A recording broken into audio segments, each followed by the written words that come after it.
Durante meses busqué un mejor empleo y no recibí ni una sola respuesta.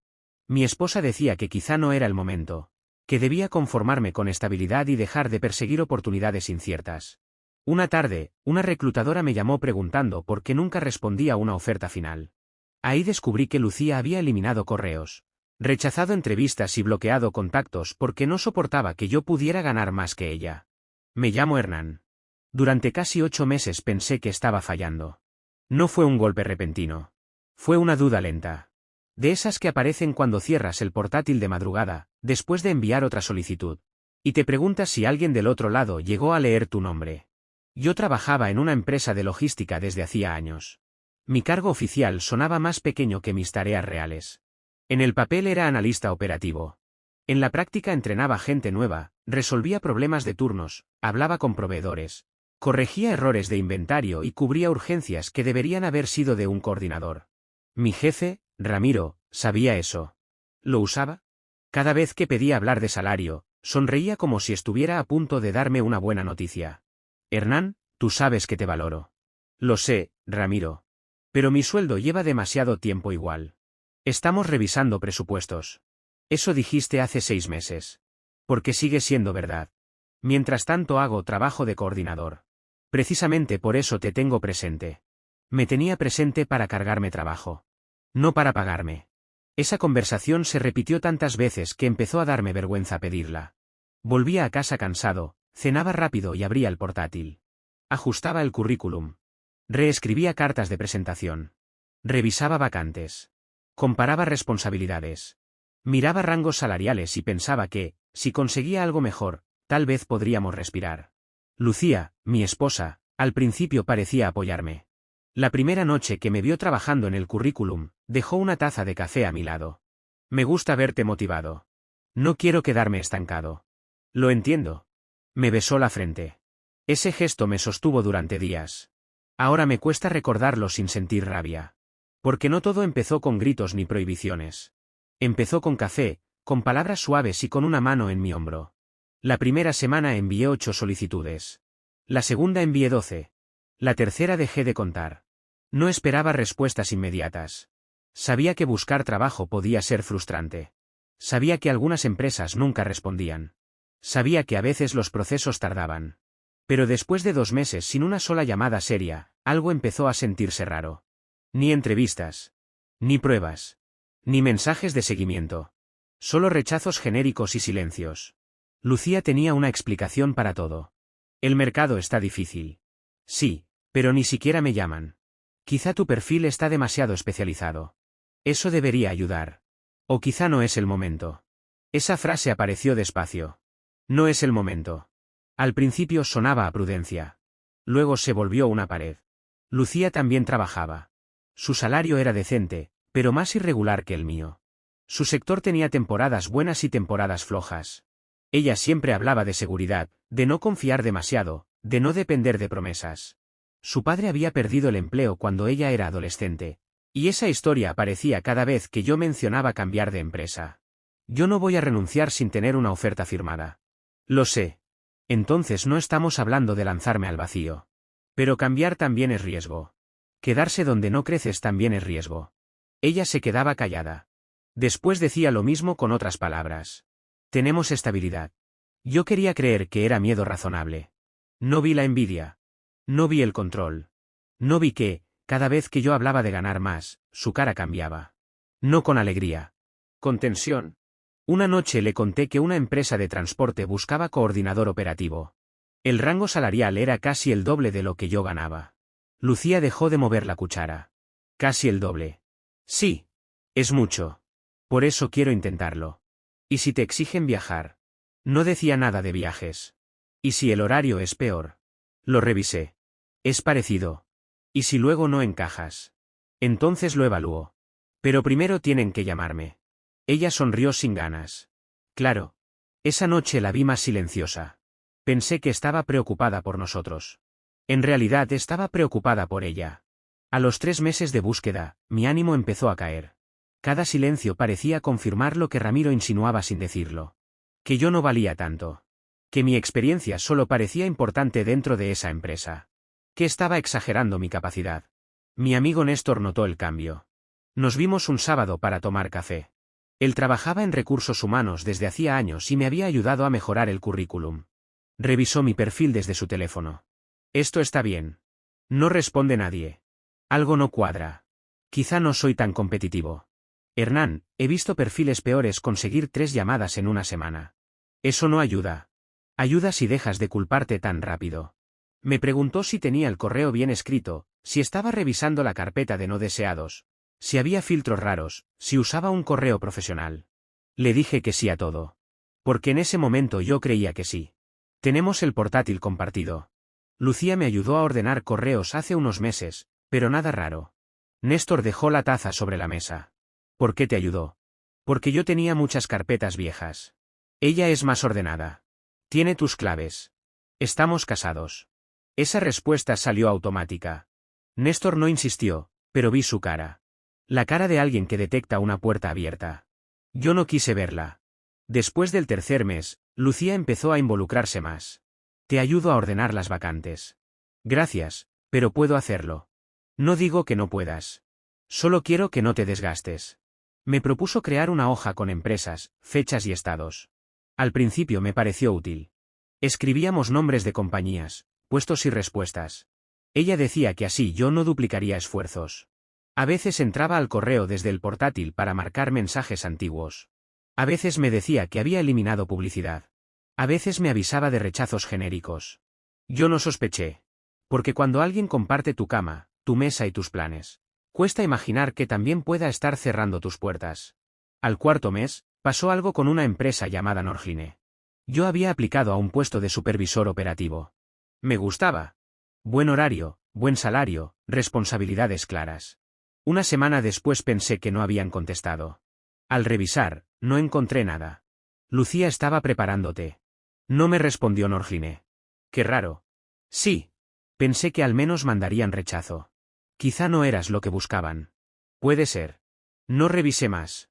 Meses después descubriría que sí habían respondido. Habían propuesto una videollamada. Desde mi correo salió una respuesta diciendo que yo retiraba mi candidatura por asuntos familiares. Yo nunca escribí eso. Al quinto mes, una reclutadora llamada Celia me contactó desde una consultora. O eso descubrí después. En ese momento no vi nada. La respuesta enviada desde mi cuenta decía que yo atravesaba una etapa familiar complicada y prefería no avanzar. Al sexto mes, Lucía bloqueó a Sofía. Sofía era reclutadora de Caldera y Ruiz. Yo no sabía que existía. Lucía sí. A los 5 meses y medio, mi autoestima estaba por el suelo. Una noche dejé de enviar solicitudes y me quedé mirando la pantalla vacía. Lucía se sentó a mi lado. Quizá deberías pausar un mes. No quiero pausar. Te estás haciendo daño. Lo que me hace daño es sentir que nadie responde. Tal vez la vida te está diciendo que no es el camino. La vida no manda correos. Ella me miró con tristeza calculada. A veces confundes insistencia con terquedad. Me dolió. Porque yo ya estaba débil. Eso fue lo más cruel. No me rompió cuando estaba seguro. Esperó a que el silencio que ella misma fabricó me dejara dudando de mí. Ese mes dejé de aplicar durante casi 2 semanas. Ramiro lo notó. Estás más tranquilo. Estoy cansado. No te obsesiones con buscar fuera. Aquí tienes estabilidad. Estabilidad era la palabra favorita de todos los que ganaban algo con mi permanencia. Lucía la usaba en casa. Ramiro la usaba en la oficina. Yo la escuchaba y me sentía culpable por querer más. Después volví a intentarlo. Actualicé el currículum otra vez. Pedí a Néstor que lo revisara. Postulé a más empresas. Una de ellas era Caldera y Ruiz. El puesto era coordinador de operaciones. El salario era casi el doble del mío. Tenía beneficios mejores, un equipo más amplio y posibilidad de crecimiento real. Recibí un correo inicial mientras estaba en el trabajo. Lo vi desde el teléfono durante una pausa. Decía que querían una videollamada el viernes. Pensé responder al llegar a casa porque quería revisar mi agenda. Esa tarde hubo una urgencia en la oficina. Llegué agotado. Cenamos tarde. Lucía preguntó por mi día. Le dije que quizá había una oportunidad, pero que tenía que revisar bien. ¿Qué empresa? Caldera y Ruiz. Su expresión cambió apenas. Es buena. Parece. Tienes que pensarlo bien. Primero tengo que hablar con ellos. Claro. Dejé el teléfono cargando en la mesa. Me duché. Cuando volví, Lucía estaba en la cocina. El portátil estaba cerrado. Mi teléfono seguía donde lo había dejado. Nunca respondí a ese correo. O eso pensé. 2 semanas después, un jueves por la tarde, recibí una llamada de un número desconocido. Estaba saliendo de una reunión con Ramiro. Contesté caminando hacia el pasillo. ¿Hablo con Hernán? Sí. Soy Sofía, de Caldera y Ruiz. Me quedé quieto. Sí, dime. Te llamo porque queríamos confirmar si sigues interesado en la oferta. ¿Qué oferta? La oferta final que te enviamos hace 2 semanas. Sentí que el pasillo se alejaba. No recibí ninguna oferta final. Hubo silencio al otro lado. Hernán, también recibimos una respuesta desde tu correo rechazando el proceso. No. Yo no rechacé nada. La respuesta decía que, por decisión familiar, preferías no asumir cambios profesionales en este momento. Por decisión familiar. Esa frase me atravesó. Sofía habló con más cuidado. Entiendo que puede haber una confusión. Quería llamarte porque tu perfil nos había gustado mucho y nos sorprendió el rechazo. Me apoyé contra la pared. Puedes reenviarme la oferta y la respuesta que recibieron. Por políticas internas no puedo reenviar todo sin autorización del equipo, pero puedo confirmar la fecha y el contenido general. También puedo hablar con mi gerente para revisar si todavía es posible reactivar algo. Por favor. Necesito saber algo más, Hernán. Tú enviaste un correo diciendo que lo hablaste con tu esposa. No. Mi voz salió baja. Yo no escribí eso. Colgué con una cortesía que no recuerdo. Caminé al baño de la oficina, me encerré en un cubículo y abrí mi correo desde el teléfono. Busqué Caldera. Nada. Busqué oferta. Nada. Busqué salario. Nada. Busqué Sofía. Nada. Después entré en correos enviados. Ahí estaba. Un mensaje enviado desde mi cuenta. Después de conversarlo con mi esposa, he decidido no continuar con el proceso. Agradezco la oportunidad, pero por decisión familiar preferimos priorizar estabilidad en este momento. Leí la frase varias veces. No era mi voz. Era la de Lucía. Pero estaba enviada desde mi correo. Abrí carpetas eliminadas. Encontré más correos. Algunos todavía estaban recuperables. Había invitaciones a entrevistas, preguntas de reclutadores, mensajes de seguimiento y una oferta final eliminada. Mi mano empezó a temblar. No era un error. No era un correo perdido. Alguien había entrado a mi cuenta y había rechazado oportunidades en mi nombre. Alguien que sabía usar la frase decisión familiar. Alguien que llevaba meses diciéndome estabilidad. Llamé a Néstor desde el baño. No me saludó. ¿Qué pasó? Lucía. ¿Qué hizo? Correos eliminados. Entrevistas rechazadas. Contactos bloqueados. Una oferta final. Néstor soltó una palabra que no voy a repetir. ¿Dónde estás? En el baño del trabajo. No la llames todavía. Guarda todo. No sé qué hacer. Captures. Exporta lo que puedas. Cambia claves desde un dispositivo seguro. Revisa filtros. Revisa bloqueados. No le des tiempo para borrar más. Me quedé respirando fuerte. Hernán, escúchame. Si esto es lo que parece, no discutas sin pruebas. Colgué y empecé a guardar. Capturas de la oferta final. Capturas del correo de rechazo. Capturas de mensajes eliminados. Capturas de filtros. Había filtros creados con palabras como entrevista, oferta, salario, coordinador, reclutador. Algunos movían correos a carpetas ocultas. Otros los marcaban como leídos. Algunos remitentes estaban bloqueados. Sofía. Cele. Norgline. 2 reclutadores más. Durante meses, cada vez que yo decía que no me llamaban, Lucía sabía que sí me habían llamado. Guardé todo en una carpeta nueva. Luego cambié mi contraseña. Cerré sesiones. Activé verificación. Cambié la contraseña del portátil.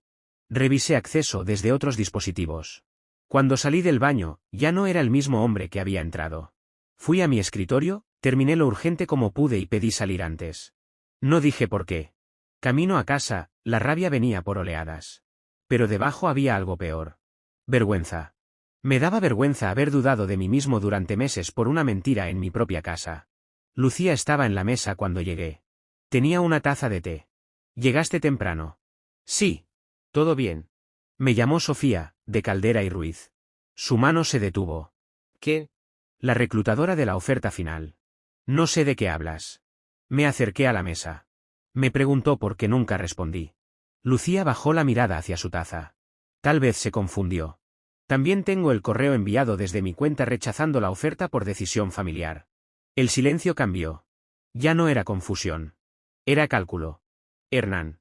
No digas mi nombre como si yo hubiera entendido mal. Ella dejó la taza. Estaba intentando protegernos. Ahí estaba. No negó. No preguntó. No fingió sorpresa. Dijo protegernos. Sentí que algo dentro de mí se cerraba. ¿Protegernos de qué? De decisiones impulsivas. Una oferta final no es una decisión impulsiva. Podías emocionarte y aceptar algo que después nos complicara. Nos complicara o te complicara a ti. Su rostro se endureció. No hagas esto. Yo no hice esto. Lo hiciste tú. Me levanté y fui por el portátil. Lo puse en la mesa. Abrí la carpeta de capturas. Lucía palideció. ¿Qué estás haciendo? Leer. No puedes convertir nuestra casa en una investigación. Tú convertiste mi correo en una trampa. Abrí la primera captura. Norgine. Videollamada propuesta. Respuesta enviada desde mi cuenta diciendo que retiraba mi candidatura por asuntos familiares. Lucía no habló. Segunda captura. Celia, consultora externa. Mensaje preguntando disponibilidad. Respuesta enviada desde mi cuenta diciendo que no avanzaría. Tercer. Filtro creado con la palabra entrevista. Quart. Filtro creado con la palabra salario. Quint. Sofía bloqueada. Sexta. Oferta final eliminada. Lucía se cubrió la boca. Hernán, escúchame. Te estoy escuchando desde hace meses. Ahora vas a escuchar tú. Ella empezó a llorar. Antes, ese llanto me habría frenado. Ese día no. ¿Cuánto tiempo? No sé. ¿Cuánto tiempo, Lucía?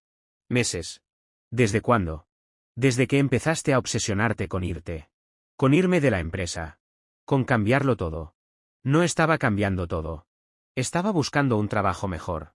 Ibas a ganar mucho más. Por fin dijo la parte que nunca quiso decir. Se quedó quieta, como si la frase hubiera salido sin permiso. La miré. Ese era el problema. No es tan simple. Dilo. No quería que te sintieras superior. La frase cayó en la mesa como algo sucio. Yo nunca te hice sentir inferior. No tenías que hacerlo. Ya estabas empezando a hablar distinto. ¿Cómo hablaba? De futuro. De ganar más. De merecer más. De no conformarte. Eso es hablar distinto. Es hablar como si lo que teníamos no fuera suficiente. Lo que teníamos no era suficiente para mí profesionalmente. Para mí sí. Entonces querías que yo me quedara pequeño para que tú estuvieras cómoda. No. Sí. No lo pongas así. ¿Cómo lo pongo? Borraste correos. Rechazaste entrevistas. Bloqueaste reclutadores. Contestaste en mi nombre. Me dejaste meses creyendo que no valía. Yo tenía miedo. Yo también. Pero no entré a tu correo para destruirte oportunidades. Ella lloró más. Pensé que, si ganabas más, ibas a mirarme distinto. Entonces preferiste que yo me mirara peor. No respondió. Esa fue la respuesta. Esa noche no grité. No insulté. No rompí nada. No porque me faltara rabia. Porque entendí que si perdía el control, ella usaría mi reacción para borrar sus actos. Tomé una mochila. ¿Qué haces? Me voy a casa de Néstor. Hernán, espera. No. No puedes irte así. Tú te metiste en mi correo durante meses. Yo puedo salir por una puerta. Me siguió hasta el dormitorio. Yo lo hice por nosotros. No uses nosotros para esconder lo que hiciste tú. Metí ropa, documentos y el portátil en la mochila. Busqué mi pasaporte, mis certificados laborales, recibos, credenciales y una libreta donde tenía contraseñas antiguas. Lucía vio que tomaba documentos. ¿Qué vas a hacer? Protegerme. De mí. De lo que ya demostraste que puedes hacer. Eso le dolió. A mí también. Pero era verdad. Esa noche dormí en el sofá de Néstor. Dormí poco. Me despertaba con la sensación de haber dejado una puerta abierta. Revisaba el correo cada hora. Revisaba sesiones. Revisaba filtros. Cambié contraseñas de bancos, redes, almacenamiento y aplicaciones. Separé todo lo compartido. Al amanecer, Néstor me encontró sentado con el portátil abierto. ¿No dormiste? Casi nada. Vas a escribir una línea de tiempo. No puedo pensar. Por eso la vas a escribir. Me puso café delante. Mes 1. Comienzas la búsqueda. Asentí. Mes 2. Lucía ayuda a ordenar correo. Mes 3. Aparecen filtros con palabras clave. Mes 4. Se cancela Norgine. Mes 5. Se responde a Celia. Mes 6. Se bloquea a Sofía. Mes 7. Se elimina oferta final. Mes 8. Sofía llama. Escribirlo me hizo sentir peor y mejor al mismo tiempo. Peor porque el daño tenía forma. Mejor porque ya no era niebla. Ese mismo día respondí a Sofía desde mi correo recuperado. Le expliqué que había detectado accesos no autorizados a mi cuenta, que yo no había rechazado la oferta y que seguía interesado. No conté todo el drama matrimonial. No hacía falta. Dije lo justo con honestidad. Estoy atravesando un asunto personal, sí. Pero no afecta mi compromiso profesional. Quiero avanzar si la empresa todavía considera viable reactivar el proceso. Sofía respondió horas después. Hablaremos con gerencia y te confirmaremos. No celebré. No podía. A veces una oportunidad recuperada no se siente como alegría. Se siente como prueba del daño. Al día siguiente Lucía me llamó varias veces. No contesté. Le escribí. Por ahora solo mensajes. Necesito distancia. No borres nada. No entres en ninguna cuenta mía. Hablaremos cuando pueda. Respondió enseguida. Necesito verte. No. Estás castigándome. Estoy protegiéndome. Te juro que no quería destruirte. El resultado no necesita tu intención para ser real. Pasaron minutos. Luego escribió. Me dio miedo que dejaras de necesitarme. Leí esa frase muchas veces. No porque me diera ternura. Porque explicaba todo sin justificar nada. Néstor insistió en que hablara con una abogada antes de volver a casa. No quería demandar de inmediato. No sabía si quería divorcio, separación o solo respirar. Pero necesitaba entender límites. La abogada se llamaba Pilar. Me recibió 2 días después. Le mostré capturas, correos, filtros, bloqueos y la línea de tiempo. Esto es serio. Lo sé. No solo por el empleo. Usó tus credenciales, se hizo pasar por ti y tomó decisiones profesionales en tu nombre. No sé si quiero convertirlo en algo legal. No tienes que decidir hoy. Pero sí debes proteger cuentas, finanzas, documentos y comunicación. Y no negocies desde la culpa. También me recomendó escribir a Lucía una comunicación clara. Sin insultos. Sin amenazas. Solo límites. Lo hice esa tarde. Lucía, encontré pruebas de que durante meses entraste en mi correo, eliminaste mensajes, bloqueaste contactos y rechazaste procesos laborales en mi nombre. Esto dañó mi carrera, mi confianza y mi percepción de mí mismo. Seguiré fuera de casa. A partir de hoy separo mis cuentas, mis contraseñas y mis documentos. Cualquier conversación sobre nosotros será con calma, por escrito o con acompañamiento profesional. Lucía respondió. Suena como si fuera una criminal. No respondí. Después escribió. Yo soy tu esposa. Respondí. Eso hacía peor la traición, no más pequeña.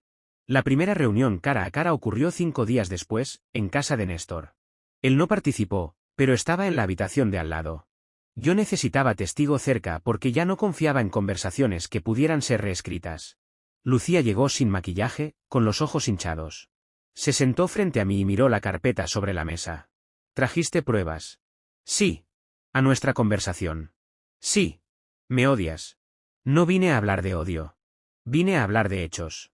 Ella respiró hondo. No sé cómo arreglarlo. Empieza diciendo la verdad completa. Bajó la mirada. Vi que una empresa te ofrecía casi el doble. Me asusté. Pensé que ibas a cambiar. Que ibas a sentir que yo era menos. Que ibas a dejar de consultarme. La primera vez solo borré un correo porque pensé que no era tan importante. Luego respondí a una empresa. Después se volvió más fácil. Más fácil. Sí. Cerrar puertas en mi nombre se volvió fácil. Se cubrió la cara. No lo pensé así. Claro que no. Pensaste en tu miedo, no en mi vida. Me miró con lágrimas. Yo también estaba insegura. Entonces debiste ir a terapia. No a mi correo. La frase la dejó sin defensa. Le mostré la línea de tiempo. Durante meses pensé que no me llamaban porque no era suficiente. Me viste corregir el currículum. Me viste perder sueño. Me escuchaste decir que quizá mi experiencia no valía. Y cada vez que pudiste decir la verdad, elegiste dejarme hundido. Ella lloraba, pero esta vez no habló encima. Eso fue nuevo. Leí algunos correos en voz alta. No para humillarla. Para que oyera la voz que puso en mi nombre. Estoy atravesando un momento familiar y prefiero no avanzar. Mi esposa y yo hemos decidido no hacer cambios laborales este año. Por decisión familiar preferimos priorizar estabilidad. Cerré el portátil. Tú no solo rechazaste entrevistas. Escribiste una versión de mí que no existía. Lucía susurró. Lo sé. No, Ahora lo sabes porque te descubrí. Ella asintió. Tienes razón. No sentí victoria. Sentí cansancio. Le dije que seguiría fuera de casa. Que aceptaría hablar con ella solo si iniciaba terapia individual. Que no quería terapia de pareja todavía. Que primero necesitaba saber si ella podía admitir lo que hizo sin esconderse detrás de estabilidad. Miedo o amor. Lucía aceptó. No porque fuera noble. Porque no tenía otra salida. 2 días después, Sofía volvió a llamar. Hernán, revisamos el caso.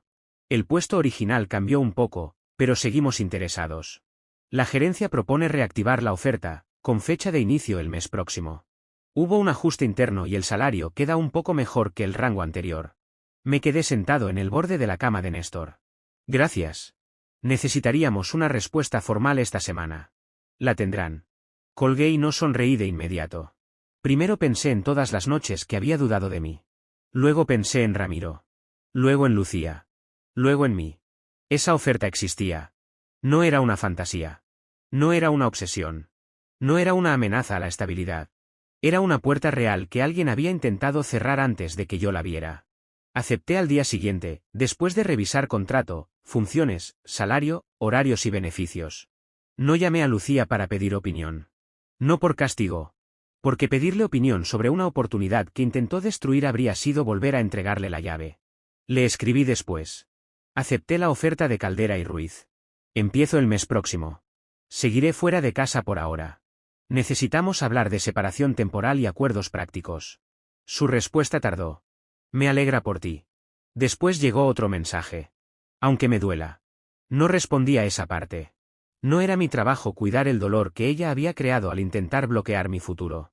Cuando informé a Ramiro, quiso sonreír como siempre. Hernán, podríamos hablar de una contraoferta. Llevé años escuchando promesas. Esta vez sería distinto. no, No preguntó mucho más. Creo que vio en mi cara algo que no podía negociar. Mi último mes en la empresa vieja fue extraño. Algunas personas me felicitaron. Otras preguntaron cómo había conseguido algo tan bueno si llevaba tanto tiempo sin respuestas. No conté todo. Dije que hubo problemas con correos y procesos, pero que ya estaba resuelto. Néstor me dijo que no debía entregar mi historia a gente que solo quería chisme. Tenía razón. Lucía, en cambio, tuvo que vivir con el silencio de mi distancia. Pidió verme una semana después. Acepté en una cafetería. No en casa. No quería lugares donde los recuerdos suavizaran demasiado los hechos. Llegó con una libreta. Empecé terapia. bien, La terapeuta me dijo que lo que hice fue control. ¿Lo fue? También dijo que mi miedo no justificaba vulnerar tu autonomía. Me alegra que alguien te lo diga. No esperaba que sonara frío. Sonó frío porque yo estaba aprendiendo a no envolver la verdad para que ella pudiera tragarla sin dolor. Lucía abrió la libreta. Quiero hacer una lista de lo que hice. No para que me perdones. Para no minimizarlo. La escuché. Entré en tu correo. Eliminé mensajes. Creé filtros. Bloqueé contactos. Respondí como si fuera tú. Rechacé entrevistas. Rechacé una oferta. Te dejé creer que no era suficiente. Usé palabras como estabilidad para esconder mi miedo. Cuando terminó, no lloraba. Eso me pareció más serio que sus lágrimas anteriores. No puedo volver atrás, dijo. no, No sé si me vas a perdonar. Yo tampoco. Pero quiero hacer lo correcto. Entonces no me pidas volver rápido. No lo haré. No me pidas olvidar porque ahora entiendes. No lo haré. No hables de lo nuestro como si hubiera sido un accidente. No lo fue. Asentí. Era la primera conversación en la que no me sentí empujado a cuidar su reacción. Eso no significaba que la relación estuviera salvada. Significaba que yo estaba recuperando el control de mi voz. Rebeca, una amiga de Lucía, me escribió días después. Nunca habíamos sido cercanos. Su mensaje llegó con tono de juez. Lucía está destruida. Sé que se equivocó, pero también tienes que ver que todo salió bien. Igual conseguiste el trabajo. Leí 2 veces. Respondí una. Durante meses pensé que no servía porque ella ocultó oportunidades. Conseguir una oferta no borra el daño. No vuelvas a reducir esto a un final conveniente. Rebeca no respondió. Lucía me escribió más tarde. Rebeca no debió meterse. no, Le dije que no volviera a escribirte. bien, Antes me habría alegrado que me defendiera. Ahora solo anotaba hechos. Empecé en Caldera y Ruiz un mes después. El primer día tuve miedo. Mucho. Pensé que quizá no estaba preparado. Que quizá la oferta había sido un golpe de suerte. Que quizá todo el sabotaje me había dejado una grieta que nadie veía. Me senté en mi nuevo escritorio y escuché a mi nuevo jefe, Damián, explicarme procesos, equipo y objetivos. No habló como Ramiro. No me dijo que me tenía presente. Me dijo que esperaba, qué recursos tenía y cómo se medirían mis resultados. Eso ya era diferente. La primera semana fue intensa. La segunda también. Pero nadie me pidió hacer trabajo invisible sin nombre. Nadie convirtió una promesa de aumento en broma. Cuando llegó mi primer pago, no sentí solo alivio económico. Sentí una tristeza rara. Porque ese dinero confirmaba que yo no había pedido demasiado. Solo había pedido que mi trabajo se pagara de acuerdo con lo que valía. Lucía me felicitó por mensaje. Me alegra que te vaya bien. Gracias. Quisiera haber sido parte de esto de otra manera. Yo también. No añadí más. Seguíamos separados. Al principio fue temporal. Luego empezó a sentirse como la forma real de nuestra relación. Nos veíamos cada 2 semanas para asuntos prácticos. Cuentas, alquiler, objetos, documentos, pagos compartidos. Pilar me ayudó a ordenar lo legal. No teníamos hijos, así que la separación era más simple en papeles que en emociones. Lucía pidió terapia de pareja 2 meses después. No acepté. Todavía no. Me dijo que su terapeuta creía que quizá podríamos trabajar la confianza. Respondí. La confianza no se trabaja mientras yo todavía descubro cuánto daño hizo perderla. Ella aceptó. O dijo que aceptaba. A veces mandaba mensajes buenos. A veces caía en frases viejas. Extraño nuestra estabilidad. Respondí una sola vez. Yo no extraño una estabilidad construida sobre mi frustración. No volvió a usar esa palabra conmigo. Mis padres se enteraron de parte de la historia. No les conté todo al principio. Mi madre, Teresa, se preocupó por el matrimonio. Mi padre, Julián, se enfocó en lo práctico. Ella se metió en tu correo. Sí. Rechazó trabajos por ti. Sí. Entonces no fue un problema de pareja. Fue una invasión. Mi madre lloró. Pero están casados. Mi padre la miró. Estar casado no te da derecho a vivir la vida del otro. Esa frase me sostuvo más de lo que él imaginó. Con el tiempo, empecé a hablar del tema sin sentir que la garganta se cerraba. Néstor me ayudó a revisar cómo recuperar contactos perdidos. Escribí a Norgine, a Celia y a otros reclutadores. No todos respondieron. Algunos procesos ya habían cerrado. Otros agradecieron la aclaración. No intenté reabrir cada puerta. No quería vivir persiguiendo fantasmas. Quería seguir adelante sin fingir que nada pasó. Lucía envió una disculpa escrita a Sofía. Yo no se la pedí. Sofía me lo mencionó con prudencia meses después. Recibí un mensaje de Lucía reconociendo que la respuesta de rechazo no fue tuya. Lo siento. No tienes que disculparte tú. Quería que supieras que cerramos esa parte internamente. Gracias. Fue profesional. Suficiente. No necesitaba que mi nueva empresa supiera más. Mi desempeño fue creciendo. A los 3 meses ya coordinaba parte del equipo. A los 6, Damián me dijo que mi experiencia anterior valía mucho más de lo que mi antiguo cargo mostraba. Esa frase me dio rabia. No contra él.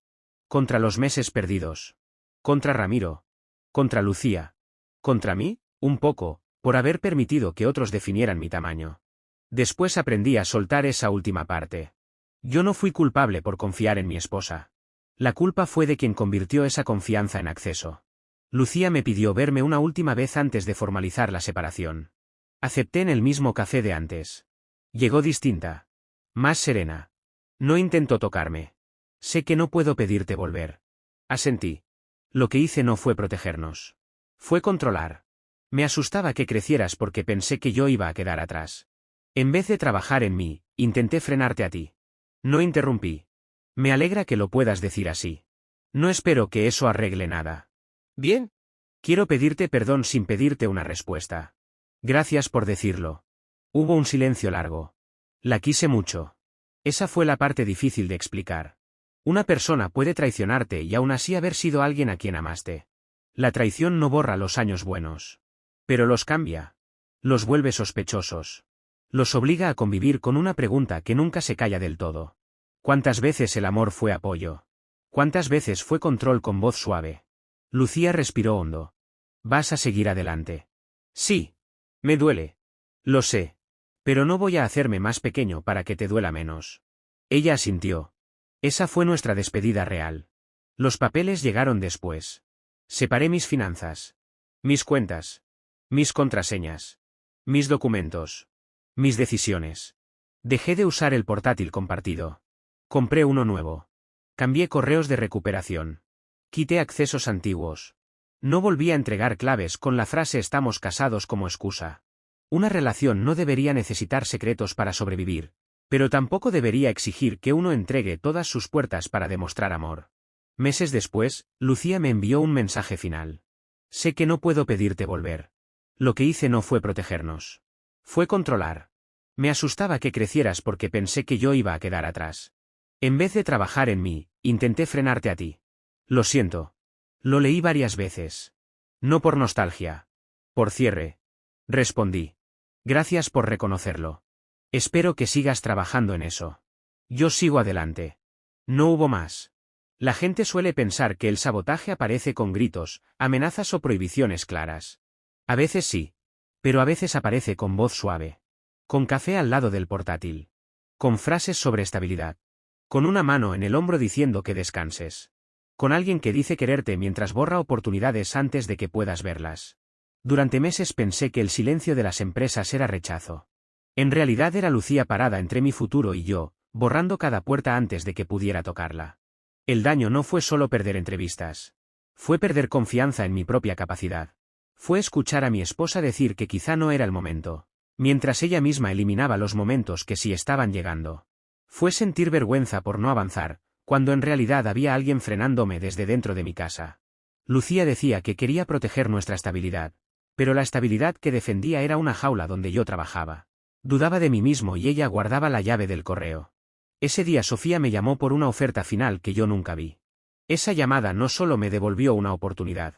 Me devolvió la verdad. Lucía no temía que yo fracasara. Temía que me fuera bien sin necesitar su permiso. Y desde entonces, ninguna persona volvió a tener acceso a mi futuro en nombre del amor.